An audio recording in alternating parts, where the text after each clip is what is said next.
Coucou les filles, j'espère que vous allez bien. Aujourd'hui on se retrouve avec une nouvelle vidéo.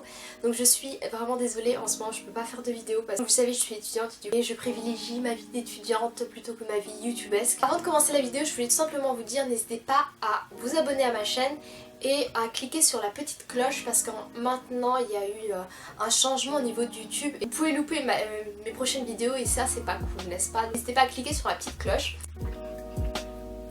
Ah voilà, j'avais besoin d'eau, je voulais dire, mais non, j'avais besoin de coca pour vivre, pour parler normalement. Je sais pas pourquoi mais mes origines intriguent les gens. Du nord au sud, de l'ouest à l'est, enfin chaque partie de l'Afrique, eh ben, ils ont leur spécificité physique. Et il y a d'autres personnes qui me disent mais non c'est pas possible que tu sois africaine, t'es pas africaine noire, t'es pas noire, t'es métisse, ou t'es pas noire, t'as les traits fins, t'es belle pour une africaine. Ça veut dire quoi? Ça veut dire que les africaines sont moches. Et ça me saoule ce genre de commentaires, franchement ça m'énerve d'entendre ce genre de choses. Je voulais clarifier, oui, je suis noire, 100% noire et fière de l'être. Donc je vais commencer le tag, let's go. Alors de quelle origine es-tu? Je suis djiboutienne somalienne. Donc ma maman est djiboutienne et mon papa est somalien. Et de quelle partie de ton pays es-tu? Alors je suis de la partie Somaliland, de Hargeisa pour les personnes qui savent un peu.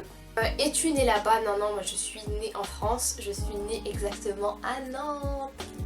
Qui sont les célébrités de ton pays? Alors les célébrités de mon pays, je pense que vous connaissez, c'est Iman Icon, j'ai envie de te dire. Elle fait aussi la marque de cosmétiques Iman, c'est la fondatrice de cette marque. Donc elle est vraiment très connue. Après il y a également une autre mannequin qui s'appelle Waris Diri, qui tout simplement est mannequin également. Et elle a d'ailleurs fait un film, donc un film qui parlait de sa vie en Somalie il y a longtemps, etc. Enfin, quand elle était plus jeune. Et d'ailleurs le film s'appelle Fleur du désert. Je ne sais pas si vous connaissez. Et d'ailleurs c'est un peu pareil en fait. Moi je m'appelle entre guillemets sur YouTube Fleur du ciel. Et enfin sur YouTube, Instagram, je m'appelle Fleur du ciel parce que ça faisait référence à Fleur du désert. Vu que ça n'existe pas une fleur du désert, je ne sais pas si ça existe. Mais je me suis dit oh pourquoi pas Fleur du ciel, parce que dans le ciel il n'y a pas de fleurs, enfin voilà, donc c'est pour ça que j'ai créé ma chaîne dans cette optique là en fait, avec ce nom là et ce film là. Quand es-tu allée en Somalie ou à Djibouti la première fois? Donc j'ai jamais été à Djibouti parce qu'il fait trop chaud et voilà, il fait trop chaud. Mais j'ai déjà été en Somalie, c'était en 2007, j'ai été une fois, c'était voilà, c'était un pays pauvre qui n'était pas construit, il y avait eu la guerre en 93.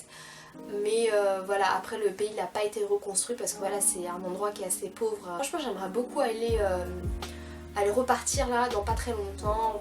En fait quand je termine mes études, pourquoi pas repartir en Somalie, parce que j'aimerais beaucoup revoir mon pays maintenant avec une vision de femme adulte, on va dire ça comme ça, parce qu'à l'époque j'avais quoi? J'avais 13 ans ou 14 ans. Est-ce que tu parles la langue de ton pays? Donc oui, waxaan ku hadli karaa Somali. Maanta waxaan samaynayaa waxaan ka shaqeynayaa Somalida iyo Somalia sida tahay. Aimes-tu la musique de ton pays? Moi personnellement c'est pas trop ce que j'aime, enfin la musique de mon pays et tout ça.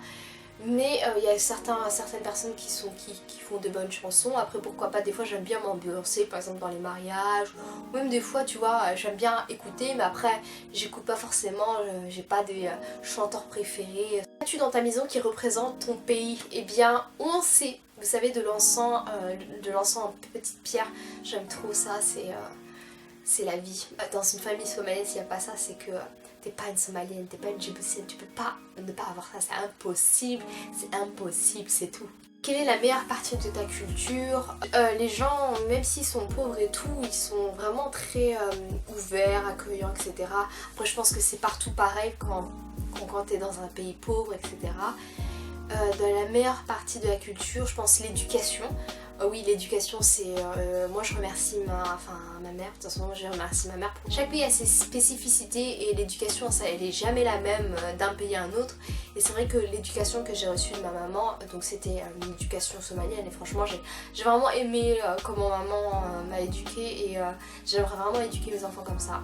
quels sont tes plats favoris, quel est ton plat favori somalien? Eh bien mon plat favori ça serait beri sirilip. Tu sais, genre beri sirilip c'est du riz avec de la viande, mais c'est pas n'importe quel riz, hein. C'est pas n'importe quelle viande, hein. C'est de la viande bien grillée et c'est du riz genre parfumé avec de la cannelle, de la cardamome et tout là, ça sent d'ici franchement, oh là là. Que pourrais-tu améliorer dans ton pays? Alors, en fait, je sais pas pourquoi, mais les gens, un problème, je pense, c'est les tribus. C'est bien de faire un arbre généalogique, connaître ses ascendants, c'est-à-dire les gens qui étaient là autrefois et qui font que toi t'es comme ça. Mais en même temps, c'est de là à revendiquer le fait que voilà, j'appartiens à cette tribu et tout, je trouve pas ça super. Et je pense que les générations de maintenant vont oublier un petit peu. Après, moi, je pense le dire aussi à mes enfants, mais vu que voilà, mon mari il est pas somalien, et bah du coup déjà ça casse un peu le mythe, alors parce qu'avant c'était vraiment par famille, c'était entre soso, et là bah du coup bah, j'ai cassé la tribu, j'ai envie de te dire. Il faut arrêter de penser tribu, et aussi peut-être que bah voilà, tout le monde est parti après la guerre, on est tous partis en Europe ou bah là aux États-Unis, au Canada, etc. mais sans pour autant penser qu'en fait on a un pays et qu'il fallait le reconstruire. Les gens qui sont partis en Europe, s'ils mettaient tous 5 € ou 10 €, franchement on aurait pu reconstruire le pays. Et es-tu fière de mon pays? Bien sûr que je suis fière maintenant, un peu plus depuis que je sais pas, je vous invite à regarder ma vidéo Ethnicity Tag, la dernière fois que je l'ai faite, c'était à peu près il y a 2 ans, mais je pense que maintenant j'ai grandi et je suis plus une fille qui a envie de connaître un peu plus son pays, et même par exemple si pour mes enfants, j'aimerais bien qu'ils comprennent comment on est, la culture, et bah, pourquoi pas qu'ils partent aussi parce que c'est important.